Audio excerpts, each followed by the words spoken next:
ever get the feeling like, you're kind of living someone else's story?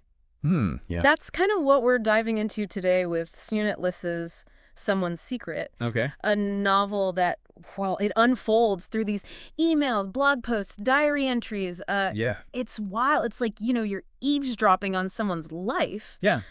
but in like the best way possible, Well, yeah. It's true. What's so striking about that format, that sort of epistolary style, Yeah. is how it really mirrors, like, the fragmentation we see in the characters' inner lives. Yeah. Like, you're piecing their stories together, but you're doing it alongside them. Right. You're experiencing their confusion, their anxieties, all of that. Yeah. Pretty much in real time. Yeah. And it's incredibly intimate, right? Yeah. Almost unnerving at times. Oh, for sure. Like, from the jump, we're thrust into this world alongside Liz, Right. who is a young woman grappling with, well, the aftermath of this devastating accident Yeah.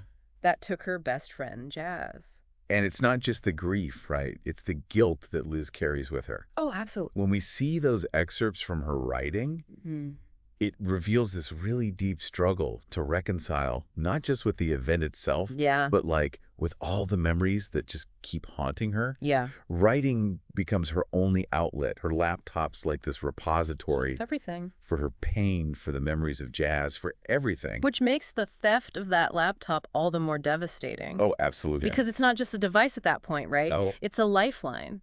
Yeah. And then enter someone, this enigmatic figure who reaches out after stealing it. Oh, talk about adding salt to the wound. I know, right? But it's such a brilliant move by Liz, the author. Yeah. Because it just like immediately raises the stakes. Oh, yeah. We have Liz already vulnerable, reeling from this loss. Yeah. And now she's forced into this like strange digital dance Right. with this stranger who literally holds her memories hostage. And someone is fascinating, isn't he? Oh, he's so interesting. Clearly battling his own demons, haunted by this past trauma that he only really hints at early on. He's drawn to her writing, to the rawness there. Totally. The vulnerability that she expresses like so effortlessly. Mm-hmm. It's this thing that he craves, this genuine connection. Yeah. He sees it, he observes it in her, but he really struggles to experience it himself. Which makes you wonder, right? Yeah. Is he drawn to her story, like the actual story? Right.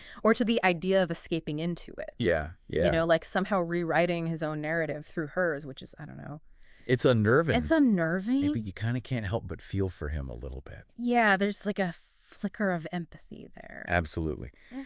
Liz does this amazing job, so masterful at using those digital exchanges, those emails, Right. to create this really strange sense of intimacy Yeah. between these two characters who are both, honestly, deeply flawed, Oh, for sure. but also deeply human. Yeah. He gives us these glimpses into their inner turmoil, their shared longing for connection, all happening amidst like Yeah. the weight of their pasts. Yeah. It's like watching these two ships, adrift, battered, No. but finding this strange solace in their shared storm. Yeah. It's unconventional, it's messy, even, Absolutely. but it's utterly compelling. Absolutely. So before we really delve deeper into all the secrets someone's hiding, Yeah. I'm curious, what resonates with you about these characters so far? We talked about that stolen laptop being almost like a Pandora's box, Yeah. Yeah. And I think that's where we start to see the layers of the story really peel back. Right. The memories, the secrets it holds, they're like these breadcrumbs, right? Leading us deeper and deeper into Liz and someone's pasts. It's so clever how Liz uses those fragments, those little pieces of information to create this like intricate tapestry, of these interwoven lives. Yeah. We have Jazz's letters bursting with life with color. Oh, totally. A stark contrast to what Liz is experiencing now. It's heart-wrenching reading those letters, isn't it? It is. Jazz, living it up in New York, Right. experiencing everything that Liz can no longer share with her. Yeah, and it just underscores the devastating impact of her loss. The vibrancy that Liz is just desperately trying to find in her own life now. Exactly. There are these reminders of a life that was brimming with possibility, a Yeah. future that's tragically cut short. Right. And it adds another layer to Liz's grief, don't you think? Oh, absolutely. That sense of lost potential, of dreams that are just gone. And then on the other side, we have someone's diary entries offering this raw, unfiltered glimpse into the events that made him who he is. His father's death, his inability to connect with his mother. Right. These experiences really left him feeling isolated, unable to really bridge the gap between himself and other people. He even describes this distorting mirror, right? This barrier that's preventing him from having genuine connection with anyone. It's so sad. Which makes his fascination with Liz's writing even more poignant, don't you think? Oh, definitely. It's like he sees in her this honesty, this vulnerability that he craves. He craves it. But that he can't seem to access for himself. And maybe that's why he's so drawn to the laptop, to Liz's story. Right. It's not even just about the theft at that point, Right. It's about control. It's about inserting himself into a narrative where he feels seen. Yes, and that leads us to this whole other layer. The mystery of Eliza Fine. Right.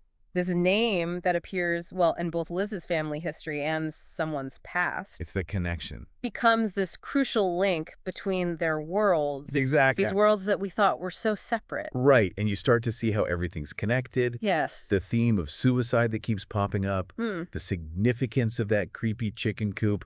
The letters stolen from Liz's grandmother. Right. It's like... Those aren't just random details. No, they're not random at all. They're clues. They point to this shared history, this wound that runs deeper than either of them realize. It's like the past is this echo chamber, just reverberating through generations, shaping their present in ways they're just beginning to understand. It's true. And as those layers get peeled back, the story takes on this chilling, almost inevitable quality. Yes, it's not even about what happened anymore. Right. It's about how they navigate the wreckage. Exactly. And Liss is so good at, he doesn't shy away from how messy trauma is. Oh, no, he doesn't. How it impacts not just the person who experiences it, but everyone around them, too. Right. He forces us to confront this really uncomfortable reality. Sometimes the people we seek solace from are the very ones who are entangled in the source of our pain. It's like we're caught in this web, Totally. Each new thread, each revelation just tightening the knot around Liz and someone. And just when you think you've got a handle on things, bam, Liss throws this curveball. Right. The reveal of someone's true identity. He's not this anonymous figure, right? He's not lurking in the digital shadows. He's directly connected to the accident. Directly? To the accident that shattered Liz's world. He's the driver. The driver. It's like, ugh. A gut punch. It really is. Even when you kind of see it coming, Yeah. Suddenly those layers of manipulation that need to control the narrative, right. It all takes on this whole new meaning. Of course, because it makes you question everything. Everything. His motivations, his actions. Right. And Liss does this thing. He forces us to confront those really complex, difficult emotions. Oh, absolutely. Guilt, forgiveness. Can we as readers even reconcile with this man knowing the pain he's inflicted? Right. Can Liz? And can he reconcile with himself? It's the biggest question. Because his explanation, right, his need to, watch over Liz to make sure she's okay. Right. It speaks to this almost desperate attempt at atonement, don't you think? Oh, totally. It's like he's trying to earn forgiveness he doesn't believe he deserves. It's sad. It is. And it really highlights this interesting paradox of technology. Oh, how sad. Think about it, right? You have this form of communication, email, the internet, we associate it with distance. Right, with anonymity. Exactly. But here it becomes this conduit for these incredibly raw, vulnerable confessions. That's so true. It's in that digital space, stripped of any physical presence. That Liz and someone can actually confront these things, their truths, their shared trauma. And isn't it interesting how Liss leaves the ending open? Oh, yeah. We don't get this neat little resolution. Right. No bows. No. We're left with this lingering unease, questions unanswered. It makes you think, doesn't it? Will Liz ever truly heal? Right.